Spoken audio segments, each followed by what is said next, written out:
Amém. Glórias ao nome de Jesus. Então vá lá comigo em Atos capítulo 23. Só um remember do que nós falamos em Atos no capítulo passado. Né? Paulo foi levado, tinha acabado de cumprir um voto. E por ter cumprido esse voto, ele foi preso pelos judeus ali. E aí ele apresenta defesa perante os judeus. Só que quando Paulo fala sobre gentios, que judeus naquela época não se dá, até hoje, né, não se dão como gentios. O que é os gentios? O povo que não é judeu. E aí Paulo fala que ele tinha pregado o evangelho para os gentios, aí os judeus eles ficam alvoriçados, desesperados, nervosos, rasgam suas vestes, vão lá, querem matar Paulo de todas as maneiras. Aí quando os soldados romanos viram que essa confusão estava acontecendo, o que eles iam fazer? Iam açoitar Paulo. Só que Paulo ele fala para os soldados romanos: vocês não podem me açoitar sem julgamento, porque eu sou um cidadão romano. E naquela época um cidadão romano não podia apanhar em público sem um julgamento, sem ser julgado antes. E aí até o soldado general lá, né, ele ficou até com um pouco com medo, porque ele quase açoita, ele tinha amarrado Paulo e ele quase estava açoitando. E se ele tivesse feito isso, ele teria recebido um castigo enorme, um castigo tremendo, porque ele estava açoitando um cidadão romano. E ele ia até falar para Paulo, né, menosprezando Paulo: mas eu paguei uma alta quantia pela minha cidadania romana. E Paulo fala: tudo bem, filhão, eu sou cidadão romano desde o nascimento, ou seja, meu pai adquiriu a cidadania romana para mim. Então, ele fica com medo, ele solta Paulo, porém, no dia seguinte, no capítulo 22, verso 30, ele diz assim: ele soltou Paulo e ordenou que os principais sacerdotes e todo o sinédrio, mandando Paulo apresentando-se a ele. Então, eles pegaram esses caras, pegaram Paulo e levaram para o sinédrio. Apesar dos romanos terem soltado ele, eles foram levados para o sinédrio. O Paulo foi levado para o sinédrio. E aqui no capítulo 23 dá continuação à nossa história, tá? Então, vamos lá. Capítulo 23, verso 1. Fitando Paulo os olhos no sinédrio, disse: varões, irmãos, tenho andado diante de Deus com toda a boa consciência até o dia de hoje. Então, primeiro, Paulo tinha sido levado ao sinédrio. O que era o sinédrio? Paulo, quando eu comecei a falar da vida de Paulo no começo, Paulo fazia parte do sinédrio. Foi o sinédrio que condenou Estevão a apedrejamento. E Paulo estava ali, ele era um dos principais. O sinédrio ele era feito por 71 pessoas, autoridades de Israel, e eles ficavam em círculo e o cara que estava sendo julgado ficava no meio. E aí, esses caras, o que tinha? Qual era a composição? Nós tínhamos um chefe, um príncipe do povo de Israel, nós tínhamos um sumo sacerdote que comandava esse sinédrio, e nós tínhamos o Al-Bet-Din, que é um segundo membro de mais importância que tinha lá. E aí nós tínhamos mais 69 outros fariseus, sacerdotes, que estavam ali cuidando e julgando. O sinédrio, na verdade, era como se fosse um tribunal. Era um tribunal para julgar crimes contra as leis, né, casos. Então, eles que julgavam tudo. Então, Paulo foi levado a esse alto conselho em Jerusalém. Eu imagino Paulo olhando para aquilo. Ele fala assim: fitando Paulo os olhos no sinédrio. Eu acho que nesse momento deve ter passado na cabeça dele que um dia ele estava lá, em uma das posições do sinédrio, né? E por estar naquela posição, ele deve ter lembrado da condenação que foi feita para Estevão. Acho que deve ter passado um filme, né? Ele fitou os olhos, a Bíblia diz, fitando Paulo os olhos no sinédrio, ou seja, deve ter passado um monte de coisa na cabeça dele, né? E ele deve ter falado: um dia eu estava lá, agora eu estou no lugar onde Estevão estava, né? Onde Estevão estava. E aí a gente vê que Paulo, ele chama as pessoas de sinédrio de irmãos, porque é o povo dele, é o povo de Israel, né? Irmãos, E ele diz: tenho andado diante de Deus com toda boa consciência até hoje. Ou seja, desde a época que eu saí desse sinédrio, desde a época que eu fazia, eu tenho andado com Deus de boa consciência. Ou seja, não tenho nada a dever. E aqui ele já está começando a fazer a defesa dele diante do sinédrio, porque aqui eram os caras que iam condenar ele à morte, apedrejamento, enfim, qualquer tipo de morte, ou os caras que poderiam soltá-lo, dependendo da acusação, dependendo da forma como Paulo poderia trazer a sua defesa. Se convencesse os caras, eram esses caras aqui que poderiam soltar ou não eles, né?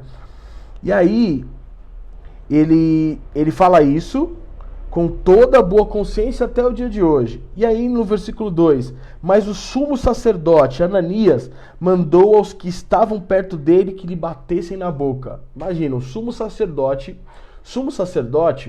ele era a autoridade espiritual máxima de Israel. Era o cara que comandava praticamente Israel, espiritualmente falando, e muitas vezes politicamente aqui também, né? Ele era o sumo sacerdote, ele era o cara que entrava no Santo do Santo, para você ter uma ideia. Era o cara que entrava na presença de Deus uma vez ao ano para entregar os sacrifícios do povo diante de Deus. Ele que entrava lá no véu, atrás do véu, e tinha a arca da aliança ali, e ele que fazia entrava na presença de Deus. Então era o cara, era o sumo sacerdote, era o cara que estava ali. E aí o sumo sacerdote, ouvindo que Paulo falou que ele estava andando diante de Deus durante todo esse tempo, ele falou pro cara: dá um tapa na boca desse cara aí. Ele deu um tapa na boca de Paulo. Ou seja, Paulo começa um julgamento. Imagina você sendo julgado por algo que você não fez, diante de um juiz, e o juiz vai lá e manda que dê um tapa na sua boca quando você começa a fazer a sua defesa. Imagina nos dias de hoje, né? Imagina nos dias de hoje. O Paulo não fez nada, ele só falou que ele estava andando, ele chamou os caras de irmãos, né? Tem andado com Deus de boa consciência, mas os caras foram lá e o cara mandou dar um tapa na boca dele. Como que você reagiria? Como que você reagiria diante dessa situação? Olha como Paulo reagiu. Então lhe disse Paulo: Deus há de ferir-te, parede branqueada. Chamou o cara de parede branqueada. Deus há de ferir-te, parede branqueada. Tu estás aí sentado para julgar-me, segundo a lei. Contra a lei manda agredir-me, porque era contra a lei mesmo. Ele não podia apanhar dentro de um tribunal, gente. Não podia. E o sumo sacerdote mandou o cara bater na boca dele, porque ele tinha começado a fazer a sua defesa. E aí Paulo ficou irritado. Né? Porque o cara estava transgredindo a lei. E ele fala, né? Ele xinga o cara. Ele amaldiçoa. Deus vai te ferir, sua parede branqueada. Não sei como que está em algumas traduções, né? Algumas traduções está hipócrita, mas geralmente é de parede branqueada, né? Tu estás aí sentado para julgar-me segundo a lei, e você fere a lei? Ou seja, Paulo bateu de frente com ele, achando que ele não era um sumo sacerdote. Por quê? Olha o que está escrito no versículo 4. Os que estavam ao seu lado disseram: estás injuriando, ou seja, está amaldiçoando, xingando, falando mal, chamou o cara de parede branqueada. Está injuriando um sumo sacerdote de Deus? E aí Paulo respondeu no versículo 5: não sabia, irmãos, que ele é um sumo sacerdote, porque está escrito: não falarás mal de uma autoridade do teu povo. Então Paulo meio que pediu desculpas ali por ter falado, né? Ele não sabia que era um sumo sacerdote. E a palavra de Deus fala: não falarás mal de uma autoridade do teu povo.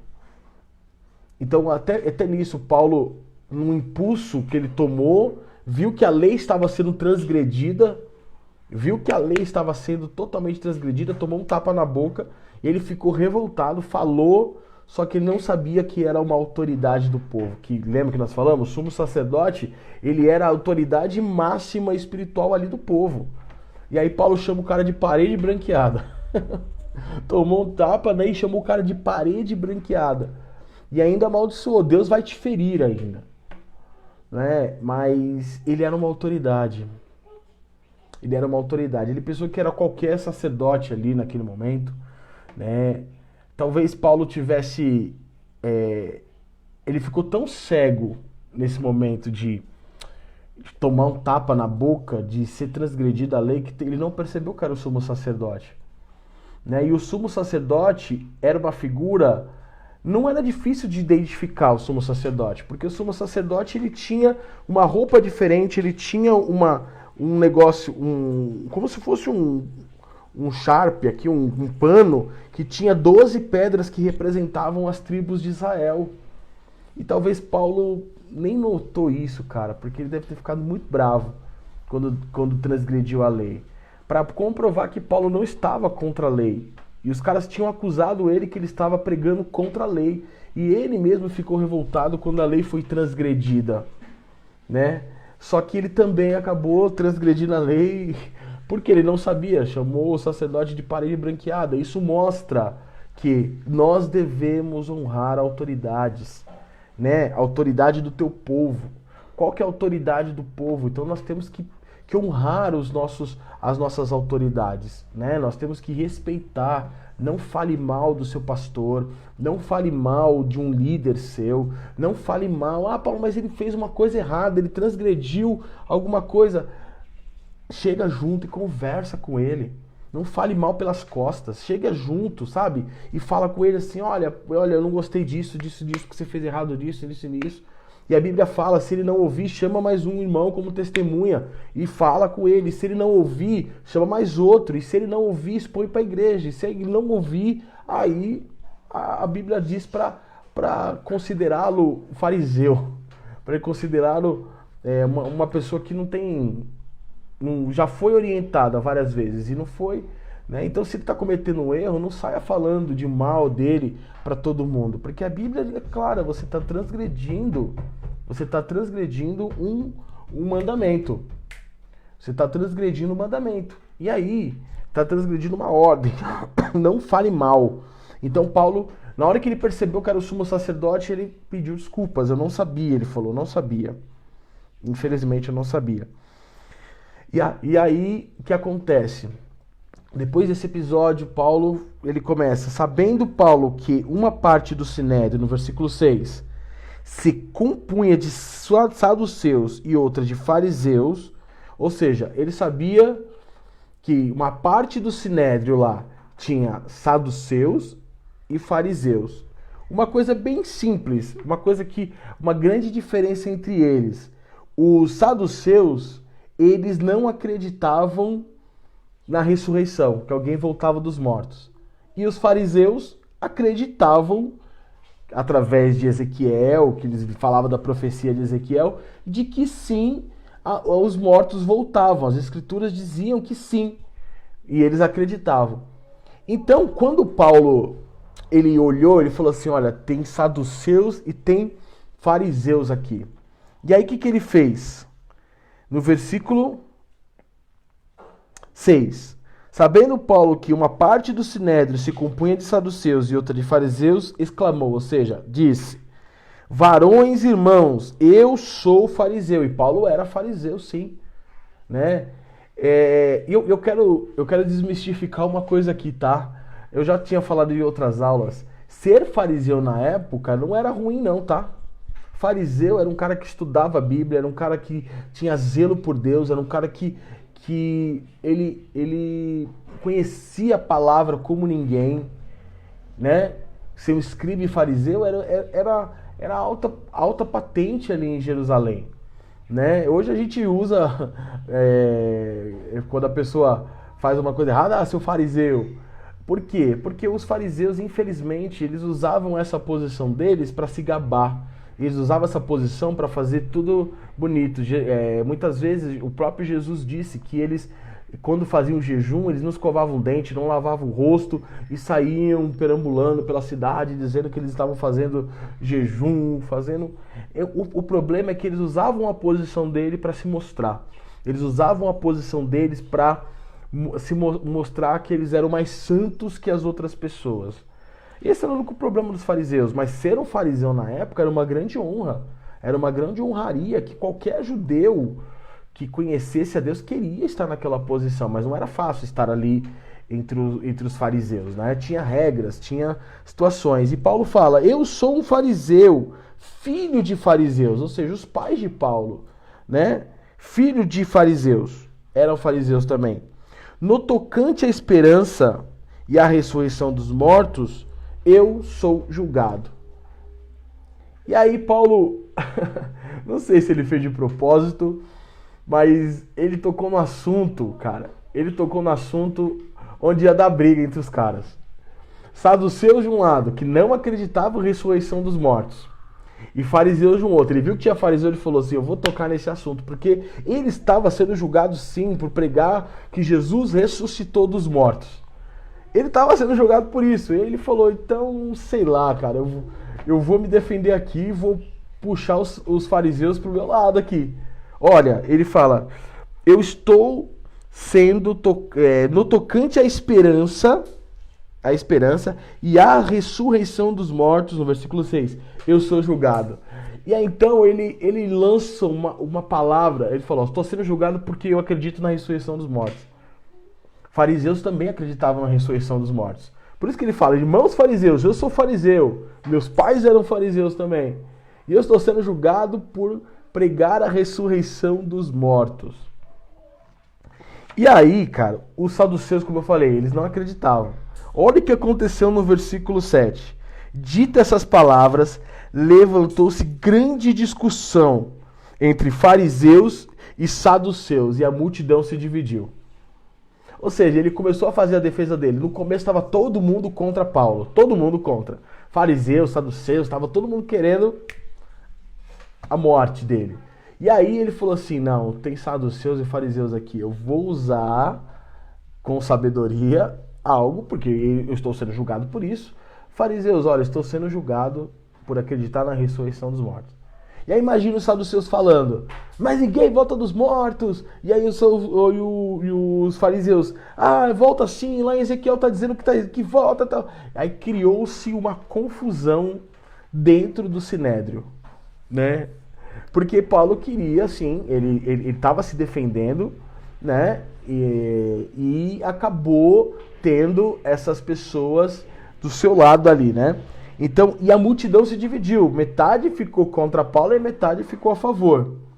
E aí ele diz no versículo 8, pois os saduceus declaram não haver ressurreição, nem anjo, nem espírito. Olha que caras malucos, né, velho? Eles não acreditavam na ressurreição, não acreditavam em anjos e não acreditavam nem em espírito. E os caras estavam lá de Israel ali, velho. Eles não acreditavam em anjo. Imagina um povo que durante a sua história foi contado de vários anjos. Anjos apareceram a Abraão, sabe? E os caras não acreditavam em anjo. Os saduceus não acreditavam, né? E nem em espírito. O espírito aqui está com letra minúscula. Eles não acreditavam que o homem tivesse espírito. Ou seja, para eles morreu, acabou. Você tem essa vida aqui, morreu, você deixa de existir para os saduceus. Ao passo que os fariseus admitem todas essas coisas. Fariseus acreditavam em anjo, acreditavam em espírito, acreditavam em ressurreição. Eles sabiam que quando morresse não era o final. E é o que nós acreditamos hoje. Por isso que eu falei para você, tá vendo? Ser um fariseu não é tão ruim assim. Mas nesse sentido, ser fariseu não é tão ruim assim, cara. Não é tão ruim. Porque a gente acredita em anjo, nós acreditamos em ressurreição e também acreditamos que nós temos um espírito. Nós somos um ser tricotômico, que é corpo, alma e espírito, né? Antes de aceitar Jesus, o nosso espírito estava morto. Quando Jesus veio, nos trouxe vida, vida em abundância. Para quem? Para o nosso espírito. E hoje nós somos espirituais, né? Porque nós temos o nosso espírito vivo. Qual que é a diferença de uma pessoa que não tem Jesus como Senhor? Ela não tem o Espírito vivo, tá morto, né? E é Jesus, quando ela aceita Jesus, o Espírito vive. E aí ela tem os três. E ela se torna um ser espiritual. Agora, quando ela só tem o corpo e a alma, são as emoções, sentimentos, decisões, quando ela tem a alma e o corpo vivo, só ela é um ser carnal.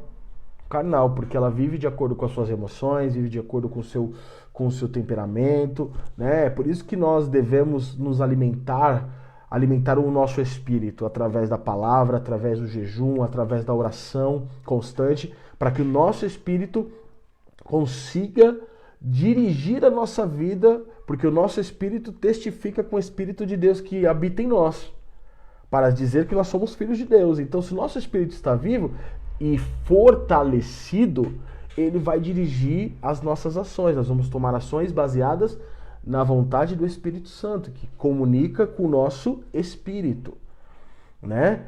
Então é por isso que você tem que ter uma vida santificada, né? Não é só pelo, eu quero ter uma vida santificada para entrar no céu. Não, você tem que ter uma vida santificada porque as suas ações serão dominadas pelo seu espírito, né? Que está forte, que ouve o Espírito Santo de Deus que habita em você e que habita em mim. Agora, se o seu espírito está fraco, ou você não tem o espírito, ou não tem o espírito vivo, você acaba ouvindo mais a carne, acaba ouvindo mais a alma, as emoções. Então, estoura direto, faz coisas erradas, né? Na primeira tentação já cai, e é isso. E os fariseus, eles acreditavam em tudo isso, que nós tínhamos corpo, alma e espírito, nós íamos ressuscitar um dia, né? E também nós acreditávamos em anjos, tá? E aí, no versículo 9, houve, pois, grande vozearia. Vozearia. Ou seja, todo mundo começou a gritar. Todo mundo começou a falar um monte. Já não se ouvia mais nada. E levantando-se alguns escribas da parte dos fariseus, porque tinha escribas também da parte dos saduceus, né? Da parte dos fariseus, contendiam dizendo: não achamos nesse homem mal algum. Os caras ficaram do lado de Paulo. No começo eles queriam matar Paulo. Agora, só porque Paulo acreditava nas mesmas coisas que eles, eram fariseus, ele falou: não achamos mal nenhum. Nesse homem mal algum. E será que algum espírito ou anjo lhe tenha falado? Ou seja, e se algum espírito, ou que nós acreditamos, né? Algum espírito, ou um anjo tenha falado com ele? E a gente está condenando o cara aqui à toa, né? Isso a gente está condenando. E aí o que acontece? E eles ficaram do lado de Paulo. E aí no versículo 10, tomando vulto a Celeuma, ou seja, os soldados romanos, temendo o comandante que fosse Paulo espedaçado por eles, porque imagina. Lembra como é o Sinédrio, como eu falei? O Sinédrio era redondo. O Paulo ficava no centro e os 70 ficavam aqui, os 71, né? 71 do Sinédrio ficavam do lado. E aí, quando começou a confusão, esses caras partiram para cima, um do outro, e Paulo estava ali no meio. Imagina, Paulo sendo praticamente esmagado pelos caras. De um querendo discutir com o outro, acho que eles até se bateram ali, né? De tão grande confusão, gritaria. E aí o comandante, temendo que Paulo fosse espedaçado, ou seja, os caras queriam matar ele, mandou descer a guarda para que retirasse dali e o levassem para a fortaleza. Ou seja, Paulo praticamente nem começou a se defender e já criou uma confusão aqui, gente, tremenda. Porque ele viu que ali ele podia contar com a ajuda de alguém, né? De algumas pessoas. Por que Paulo tomou essa decisão? Se ele fosse condenado ali, se ele não tivesse usado esse argumento, ele fosse condenado, ele podia ser apedrejado ali. E lembra que nós falamos que Deus tinha dito para ele, Jesus tinha dito para ele que ele ia pregar em Roma? Lembra disso? Que Jesus tinha prometido para ele que ele ia pregar em Roma. E aí se Paulo fosse condenado ali, ele seria apedrejado, sofreria uma morte ali. Porque eles já sairiam, lembra como Estevão foi? Estevão foi condenado ali, já saiu dali, já foi apedrejado, não foi para uma cadeia esperar, não. Ele já saiu e já foi apedrejado, já foi dada a sentença. E o que os caras queriam fazer com Paulo e que iriam fazer com ele era a mesma coisa. E Paulo falou assim, deve ter pensado, cara, aqui tem fariseus e aqui tem saduceus. Ele olhou para os dois lados, para tudo, e ele viu, tem saduceus e tem fariseus aqui. Tem os dois. E o que eu vou fazer? Eu vou usar a defesa que eu tenho para que os fariseus fiquem ao meu favor. Porque se eu for, eu imagino ele, se eu for condenado aqui, já era. Eu não vou pregar em Roma. Então foi uma estratégia que o próprio Deus deu para ele ali na hora, para que ele pudesse fugir da condenação ali em Israel. Porque ele sabia que ele seria preso ali em Israel, mas Jesus tinha dito para ele que ele não ia morrer em Israel. Não ia morrer em Jerusalém. Ele ia para Roma pregar o evangelho lá. Ele ia para Roma. Então, o que eu quero dizer aqui para você é que às vezes você vai estar numa situação e que Deus vai dar estratégias para você. Utilize as estratégias que Deus dá. E as estratégias de Deus são sempre para que você possa cumprir o seu propósito. Então tenha um ouvido sensível. Né? O Ágapo, no capítulo 21 que nós lemos, o Ágapo falou para ele que ele ia ser preso em Jerusalém, que ele ia ser amarrado os pés e as mãos. Então ele sabia que ia acontecer a prisão, mas Jesus já tinha aparecido para ele e falou, não, você vai pregar a minha palavra em Roma. E o que Jesus já tem prometido para você? O que Jesus prometeu para você? E que as circunstâncias da vida estão te esmagando. Que as circunstâncias da vida estão te esmagando. E você não consegue sair. Sabe por que você não consegue sair? Porque você não está procurando a intimidade com Deus para ouvir do próprio Deus estratégias para sair dessa situação, meu irmão. Você quer, e eu quero às vezes, que Deus tire a gente de um milagre, né, com a mão. Não, irmão. Deus quer que você ouça Ele, para Ele te dar estratégias de como você sair disso. Ele vai te conduzir de como sair disso. E a gente às vezes espera lá quase sendo despedaçado pela situação, como Paulo estava sendo aqui, né? E a gente espera que Deus vai me tirar com a mão. Não, meu irmão, Deus vai te dar estratégias. Entre em comunhão com Deus, entre no teu quarto, feche a porta, entre em comunhão com Deus, que você vai ver a estratégia que Ele vai te dar para você sair desse problema que você está. Porque toda a estratégia de Deus é para que você cumpra o seu propósito. Para que eu cumpra o nosso propósito. Então Ele vai dar estratégias para mim e para você. Mas eu preciso ter intimidade. Paulo tinha intimidade com Jesus. Então Jesus falou diretamente com ele. Não espere A, B, C ou D falar com você. Fale com o próprio Jesus. Ele te revela as estratégias. Ele te revela os tesouros do céu, meu irmão. Então Paulo aqui, ele usou estratégia, ele viu, tem fariseu e tem saduceu aqui, eu sou um fariseu também, eu vou usar essa estratégia. Ele sabia que ia causar confusão, com certeza ele sabia que ia causar confusão, mas ele também sabia que os caras iam ficar do lado dele. Ele sabia. Então ele pensou, se eu for condenado aqui já era. Eu vou morrer aqui em Jerusalém, não vou pregar em Roma e não vou cumprir meu chamado. Então eu vou usar que eu sou um fariseu. E aí os caras vão criar uma confusão aqui e vai criar uma confusão, mas os caras vão ficar do meu lado, os fariseus vão ficar do meu lado, eles vão ver que eu estou pregando o que eles acreditam. Tanto é que os fariseus falaram, e se um anjo já falou com eles sobre isso? E a gente está querendo condenar o cara. Então os fariseus ficaram totalmente do lado dele, totalmente do lado de Paulo.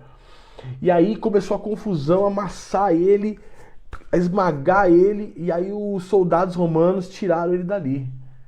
Ou seja, se livrou daquela situação, né? E aí, olha que lindo, gente, olha que lindo. Paulo foi levado para uma fortaleza, lá, preso, né? Levaram ele preso, porque não tinha dado nenhuma sentença de julgamento para ele. Levaram ele para essa fortaleza, e aí, no versículo 11, no dia seguinte, o Senhor, pondo-se ao lado dele, Jesus, disse, coragem, Paulo, coragem, Pois do modo por que deste testemunho ao meu respeito em Jerusalém, assim importa que também o faça em Roma. Oh, glória a Deus. Arrepia todo. Fico até emocionado. Paulo foi preso, estava lá na prisão, lá na fortaleza, e na noite seguinte, ele estando lá, devia estar orando, devia estar, sabe, devia estar triste, sabe, eu estava preso, né? E aí o próprio Jesus apareceu para ele, oh glória. E ele pondo-se ao lado dele, Jesus imagina abraçando ele, pondo-se ao lado dele, ficando lá, e disse: coragem, coragem. Jesus está dizendo para você que está no meio dessa tribulação, no meio dessa luta, no meio dessa situação que está te sufocando, cara. Você não vê saída, você está preso numa fortaleza. Você está preso porque te condenaram, sei lá, os seus pecados, tudo, a situação está deixando você preso. Jesus diz para você: coragem, você vai cumprir o chamado que eu tenho para a sua vida. Coragem, coragem, você vai cumprir o chamado que eu tenho para a sua vida. Oh, glória a Deus. Todo o propósito de Deus não pode ser frustrado por homens. Só você é o único que pode impedir alguma coisa. Mas se você estiver no propósito de Deus, Deus vai cumprir o propósito dele na sua vida. E nada, e nem ninguém vai cumprir. E é por isso que o Senhor está dizendo hoje para você que está acompanhando essa aula: coragem, coragem. Pois do modo como você testemunhou meu respeito de Jerusalém, você fará em Roma. Ou seja, eu vou cumprir o chamado que eu tenho na sua vida. Eu vou cumprir esse chamado, então coragem. Talvez Paulo estava aqui já esmorecendo, porque ele era ser humano, assim como eu e como você é, como nós somos, seres humanos. E ele estava ali, sabe, triste, preso, esmorecendo, e Jesus apareceu. Então quando você está lá triste, perecendo no seu quarto, triste, entra lá. Jesus vai aparecer para você, meu irmão. Jesus vai aparecer para você, Jesus vai falar para você: coragem. Ele está falando aqui agora, mas entra no teu quarto hoje à noite. Sabe, acabar essa aula aqui, vai lá no teu quarto, vai lá, ora e fala: Jesus, eu não estou aguentando mais. Jesus, eu estou perdendo a coragem. Paulo deve ter falado para Jesus: eu estou perdendo a coragem. Né? E aí, o que eu devo fazer? O que eu devo... Eu estou preso aqui em Jerusalém, o Senhor falou que eu ia em Roma. Talvez você esteja preso em Jerusalém, você falou: Jesus, o Senhor prometeu que eu ia fazer isso, que meu chamado era isso, era isso, era isso. E eu não estou vendo se cumprir na minha vida, eu não estou vendo... eu não estou vendo se cumprir esse chamado. Mas Ele fala para você hoje: coragem. Coragem. Porque da mesma forma como você anunciou meu nome e testemunho aqui em Jerusalém, ou seja, da mesma forma que você foi fiel comigo na tribulação, na dificuldade, eu vou cumprir o seu chamado para você ser fiel também no que eu te chamei para fazer. Glória a Deus. Eu não sei você. Isso é palavra de esperança, meu irmão. Saber que Jesus aparece, fala conosco, isso é palavra de esperança, cara. Eu não tenho nem palavras, né? Eu fico sem palavras diante de tudo isso. Paulo estava ali, né? Estava ali, preso. Mas o Senhor ia cumprir o chamado na vida dele. Então não tenha medo. Se está te faltando coragem, Jesus fala hoje: coragem. Se está te faltando esperança, tem esperança. Se está te faltando força, Ele diz força. Se está te faltando fé, Ele diz: tenha fé. Tenha fé. Tenha fé. Eu estou com você. Quando Jesus apareceu ao lado O que é estar ao lado de alguém? Estar ao lado é caminhar junto. Por isso que Jesus se pôs ao lado de Paulo, dizendo: olha, Paulo, eu estou com você. Quando ele diz assim, ó, pondo-se ao lado dele, significa: nessa caminhada eu estou com você, Paulo. E Jesus se põe agora ao seu lado, meu irmão, ao seu lado, ó, ele está aí do seu lado. Oh, glória a Deus, ele está aí do seu lado, desceu do seu lado agora. E dizendo: coragem. Glória a Deus por isso. E aí eu imagino que a coragem e a força de Paulo se renovou absurdamente aqui. Absurdamente, porque ele viu o Mestre, ele viu o Senhor dando coragem. E a gente é só entrar no nosso quarto. É só estar lá em oração que ele vai te dar coragem também, tá? E aí no versículo 12, você acha que os judeus que queriam matar Paulo ficaram satisfeitos com essa decisão? Fala pra mim. Você acha que eles ficaram satisfeitos? Com certeza que não. Com certeza que não. Olha só o que aconteceu. No versículo 12, capítulo 23, versículo 12. Quando amanheceu, os judeus se reuniram sob anátema, ou seja, escondidos, e juraram que não haviam de comer nem de beber enquanto não matassem Paulo. Olha o juramento que esses caras fizeram.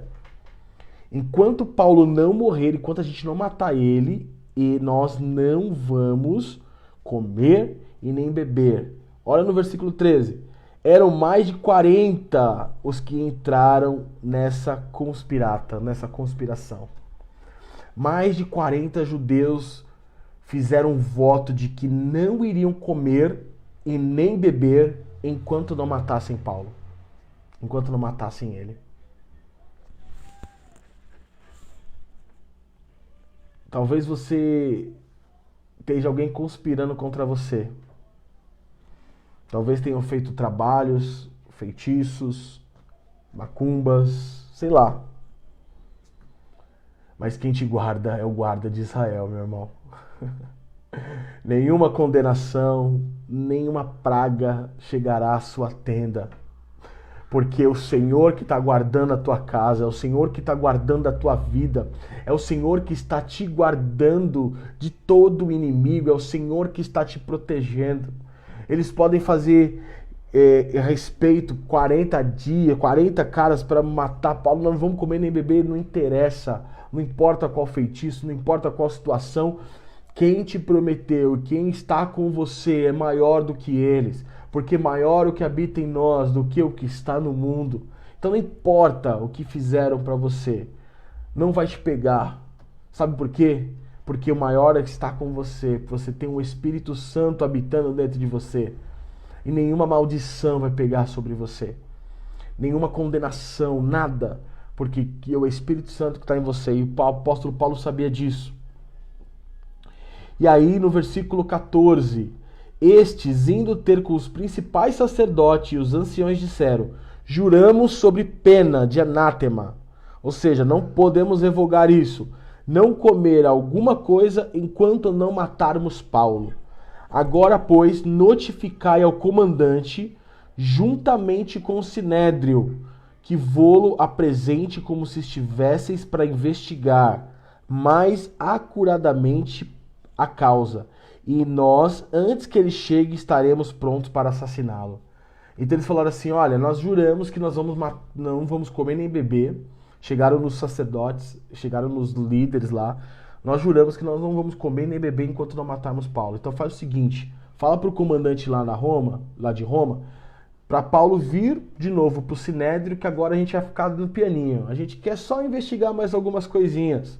E no caminho para o Sinédrio, nós vamos assassinar Paulo. Olha a conspiração desses malucos. Olha a conspiração desses caras. Olha a conspiração. Olha só. Aí no versículo 16, Paulo tinha uma irmã, viu? Paulo tinha uma irmã. Mas o filho da irmã de Paulo, ou seja, o sobrinho de Paulo, tendo ouvido a trama, entrou na fortaleza e de tudo avisou a Paulo. Então o sobrinho dele, filho da irmã de Paulo, né? Paulo tinha uma irmã ali em Jerusalém, né? Ele tinha uma família em Jerusalém, a família dele era de lá, né? E aí entrou na fortaleza e disse tudo a Paulo. Então este, chamando um dos centuriões, disse: leve-te, rapaz, ao comandante, porque tem alguma coisa a comunicar. Então ele foi visitar Paulo e falou: olha, tio Paulo, tem os caras aqui que vão fazer a trama para te assassinar. Eles vão falar para o comandante, te levar para o Sinédrio e eles vão te assassinar no caminho. E aí Paulo falou assim para eles, pro guarda: ó, guarda, leva esse menino aqui, leva o meu sobrinho aqui pro comandante que ele tem algo para dizer. E aí no 18, tomando, pois, levou ao comandante dizendo: o preso Paulo, chamando-me, pediu-me que trouxesse à tua presença esse rapaz, pois tem algo a dizer-te. 19, tomou pela mão o comandante, pondo-se à parte, perguntou-lhe: o que tens a me comunicar? O que você quer me falar, garoto?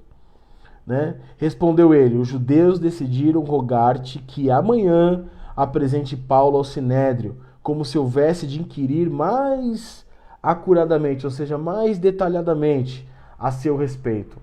Ou seja, mentindo. Tu, pois, no versículo 21, tu, pois, não te deixes persuadir por eles, porque mais de 40 entre eles estão pactuados entre si sobre anátema, de não comer nem beber enquanto não matarem Paulo. E agora estão prontos esperando a tua promessa. Ou seja, olha, comandante, esses judeus vão vir amanhã aqui dizendo que eles querem revisar o caso de Paulo mais detalhadamente. Só que no caminho para o Sinédrio, esses judeus vão matar Paulo, porque eles fizeram um juramento de que não comeriam e nem beberiam. Não comeriam e nem beberiam, sobre anátema. Ou seja, se eles não cumprissem o juramento, eles seriam anátema, ou seja, nada. Eles seriam nada em Jerusalém. Né? Sobre isso, que eles não comeriam e nem beberiam, enquanto não matassem Paulo. Enquanto não matassem. Como eu já disse, né? Eles podem fazer qualquer coisa contra você, mas Deus sempre tem um escape. Pode fazer qualquer coisa contra a tua vida, mas Deus sempre tem um escape. Aqui o escape foi o sobrinho de Paulo. Foi o sobrinho de Paulo. E aí, então o comandante despediu o rapaz, no versículo 22. Despediu o rapaz, recomendando-lhe que a ninguém dissesse ter trazido essas informações. Ou seja, olha, vá, mas não diga a ninguém, fica quietinho que eu vou cuidar do negócio aqui agora. E aí no versículo 23, chamando 2 centuriões, né? Centuriões eram os caras que cada centurião liderava 100 homens, né? Chamando 2 centuriões, ordenou: tende de prontidão desde a hora 3ª da noite, ou seja, a 3 da madrugada, 200 soldados, olha a provisão de Deus, 70 de cavalaria, 200 lanceiros para ir até Cesareia. Oh, glória a Deus! Deus está preparando escape para você, meu irmão. Não importa o que fizeram, não importa o feitiço, qualquer coisa, Deus está providenciando escape. Deus está providenciando um sobrinho de Paulo para você e para avisar o comandante, e vai te proteger com 200 soldados. Um homem foi protegido por 200 soldados, 70 de cavalaria e 200 lanceiros para ir para Cesareia, para ser julgado lá em Cesareia. 200 na verdade foram 470 soldados protegendo um homem. Aquele que te guarda é maior do que tudo. Aquele que te protege dará escape e você vai viver o escape de Deus. Não importa que se estão te pressionando, não importa se estão te apertando, não importa se estão te consumindo, Deus vai enviar um escape. Jesus vai aparecer primeiro para você dizendo: coragem, você vai cumprir o seu chamado. Depois ele vai providenciar um sobrinho que vai te direcionar, que vai avisar o comandante, e ele vai te colocar 470 homens para proteger. E é isso que Deus faz com aquele que é o seu escolhido para cumprir o chamado. É isso que Deus faz, meu irmão. E Ele está te protegendo. E Ele está te guardando. Ele está te guardando com legiões de anjos. Te protegendo, meu irmão. Você precisa acreditar, você precisa crer que você não está só, que você é amado, protegido, guardado pelo Senhor. E que nenhum mal chegará à tua tenda.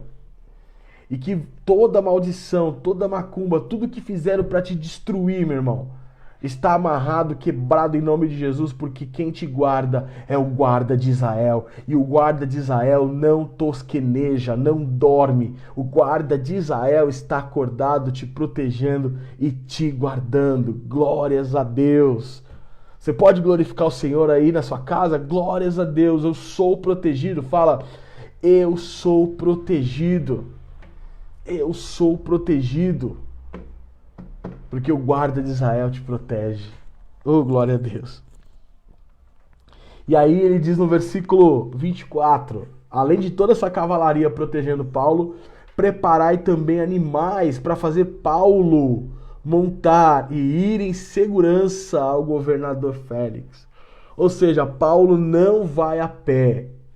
Não vai a pé, ele vai a cavalo, uma montaria, para ir até Cesareia. O que eu aprendo aqui é descanso, meu irmão. Em meio à tribulação, Deus está te dando descanso. As suas pernas cansadas, você está cansado da caminhada, mas Deus vai te proteger e ainda vai te dar descanso até ir chegar em Cesareia. Que Cesareia é o que, meu irmão? É para cumprir o seu destino, para cumprir o que Deus tem. Então há momentos que Deus vai te dar descanso. Deus está te dando, providenciando descanso, um cavalo para que você não vá a pé até Cesareia, até o seu destino. Deus está providenciando para você isso, providenciou para Paulo, vai providenciar para você também, vai providenciar para mim, vai providenciar para todo aquele que crê. Todo aquele que crê, ele vai aparecer a você e dizer coragem. Ele vai providenciar um escape através do sobrinho de Paulo. Ele vai providenciar proteção através dos soldados romanos aqui, 470 homens. E vai também providenciar para você descanso. Você não vai até Cesareia a pé. Você vai a cavalo. Porque quem te guarda, quem te protege, é o guarda de Israel. Quem te protege é o Senhor. E Ele está providenciando tudo isso para você. Está providenciando coragem, está providenciando escape, está providenciando proteção e está providenciando para você também um descanso. Você crê nisso?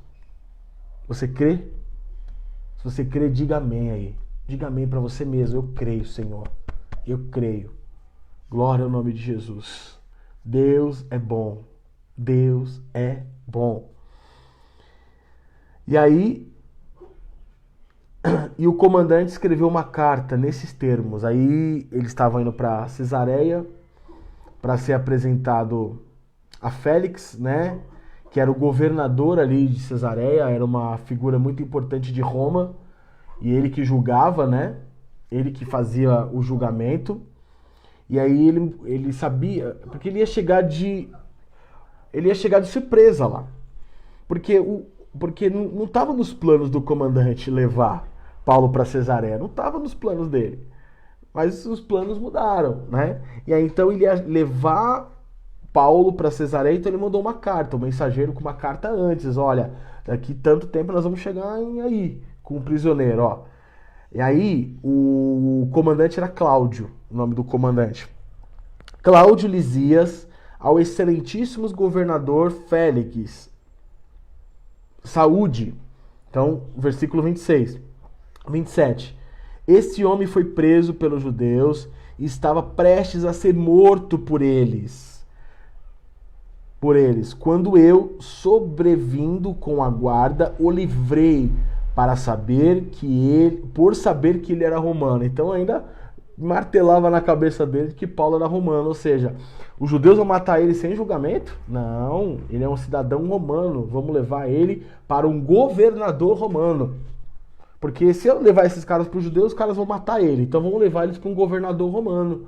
Félix era romano, né? Cada cidade de Jerusalém, algumas cidades de Jerusalém tinha um governador, Cesareia tinha um governador que César tinha colocado, né, para comandar, porque Israel estava sob o domínio de Roma naquela época. Então, eles tinham um governador ali. E aí Cesareia era o lugar mais perto, porque tinha um governador para julgar, né? No versículo 28. Quando certifiquei-me do motivo porque o acusavam, filo descer ao sinédrio deles. Ou seja, eu fiz para que os caras julgassem ele. Verifiquei ser ele acusado de coisas referentes à lei que os rege. Ou seja, não tem nada a ver com Roma, tá? É a lei deles. Nada, porém, que justifique morte ou mesmo prisão. Então, os caras estão julgando ele, mas não justifica matar ele ou prender ele, né? Sendo eu informado de que havia uma cilada contra o homem, tratei de enviá-lo a ti, sem demora, intimando também os acusadores a irem dizer na tua presença o que há contra eles. Ou seja, o Cláudio, que é o comandante, mandou Paulo para Cesareia, mandou uma carta e ainda falou com os caras, olha, galera, vocês do Sinédrio aí, se vocês quiserem acusar Paulo agora, vocês vão ter que ir lá para Cesareia. Vão ter que ir lá para Cesareia para condenar ele lá, falar diante do governador romano o que vocês têm contra ele, ele que vai julgar se Paulo merece ou não a morte, né? Se ele merece ou não a morte. Então, Cláudio mandou essa carta, porque, como eu falei, né, ele ia chegar de surpresa lá. Ele ia chegar de surpresa. Então mandou a carta antecipada, né? E aí, no versículo 31, os soldados, pois, conforme lhe foi ordenado, tomaram Paulo e durante a noite o conduziram até Antípadre. No dia seguinte, voltaram para a fortaleza, tendo deixado aos da cavalaria o irem com ele. Então levaram ele até essa cidade lá. Os quais, chegando a Cesareia, entregaram a carta ao governador e também lhe apresentaram Paulo. Falou, olha, esse aqui é Paulo, essa aqui é a carta que o comandante Cláudio mandou para você, né? E aí o Félix, lida, no versículo 34, lida a carta, perguntou o governador de que província ele era. E quando soube que era da Cilícia, disse, ouvir-te-ei quando chegarem os teus acusadores. E mandou que ele fosse detido no pretório de Herodes, que era o palácio ali, né? No pretório de Herodes. Então, ou seja, eu vou ouvir, já que você é dessa província, eu vou ouvir as acusações, mas eu preciso esperar os acusadores chegarem. E aí Paulo ficou preso de novo lá em Cesareia. E aí a gente termina o capítulo 23, de novo com Paulo preso, mas com a certeza de que o Senhor Jesus estava dando força para ele, com a certeza que ele tinha sido livrado por Deus, que ele tinha sido protegido por Deus e que ele estava sendo preparado por Deus. Eu quero que você entenda que o Espírito Santo de Deus está te protegendo, está te guardando, está te vigiando, está cuidando de você. E Jesus está dizendo coragem, porque você vai conseguir. Você vai cumprir o destino que Deus prometeu para você. E ninguém, a não ser você mesmo, tá? Mas ninguém vai poder impedir. Ninguém vai poder impedir. Nada vai poder impedir. Nada vai te separar do amor de Jesus. Nada. Você crê nisso? Assim como Paulo tinha a certeza, mesmo preso, mesmo sendo condenado, mesmo sendo julgado injustamente, ele tinha certeza que Jesus estava com ele. Amém? Feche seus olhos, vamos orar.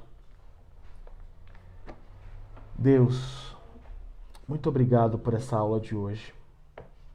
Obrigado, Jesus, porque o Senhor nos deu coragem hoje, Pai. Em meio a tanta luta, em meio a tanta tribulação que a gente tem passado, o Senhor disse coragem. E que nós vamos cumprir o destino que o Senhor tem para nós. Muitas vezes, Deus, parece que não, parece que a gente não vai cumprir o chamado, que o Senhor já esqueceu. Mas obrigado por nos lembrar hoje, Senhor, de que que o chamado nosso ainda está de pé e que o Senhor nos prometeu e que diz coragem para nós. Senhor, em nome de Jesus, nós aguardamos, Senhor, ansiosamente, Senhor, o escape vindo da sua mão. Nós aguardamos um sobrinho de Paulo, Senhor, para nos escapar das mãos dos judeus, Pai. Para que o Espírito Santo nos dê estratégia, Senhor, para sair dessas situações. E que a tua proteção, Senhor, com os teus anjos, venha nos guardar de todo mal, para não chegar nenhum mal à nossa tenda, Senhor. Pai, em nome de Jesus, eu te agradeço, Pai, porque o Senhor é santo, poderoso e justo. E o Senhor é Pai. Obrigado por nos animar, Senhor. Obrigado por nos animar. Mesmo a tanta luta, tanta tribulação, o Senhor ainda traz uma palavra de ânimo para nós, Senhor. Eu te agradeço, Senhor. Muito obrigado, Jesus, por estar ao nosso lado. Ou seja, caminhando conosco. Por onde quer que a gente for, Pai. Eu te agradeço em nome de Jesus. Amém e amém. Capítulo dramático hoje da vida do apóstolo Paulo, né? Mas isso só está começando. Né? Só está começando para ele ir para a próxima viagem dele, que é para Roma. Já dando spoiler aqui, né? No capítulo 24, na aula, ele vai estar perante Félix. Ele vai apresentar a defesa dele perante o governador. E aí vai ser mais um momento marcante, vai ser mais um momento de tensão, mais um momento onde você vai ver o Espírito Santo agindo fortemente para cumprir o chamado de Paulo. Assim como ele age fortemente para cumprir o chamado que ele tem nas nossas vidas. Basta você acreditar e crer que o Espírito Santo está contigo. E que ele vai fazer você cumprir, sim, aquilo que ele prometeu para você. Não esmoreça. Não perca a coragem. Que o Espírito Santo, Jesus, está te dando coragem hoje. Para você concluir aquilo que ele tem para sua vida. Amém? Que Deus abençoe. Fique na paz do Senhor. Saudade de todos aí. E que o Espírito Santo possa trazer à sua memória tudo que foi ministrado hoje. E que você possa ter mais revelações dos céus na sua vida. Amém? Que Deus abençoe. Fique na paz do Senhor. Deus abençoe a todos. Tchau, pessoal. Até a próxima.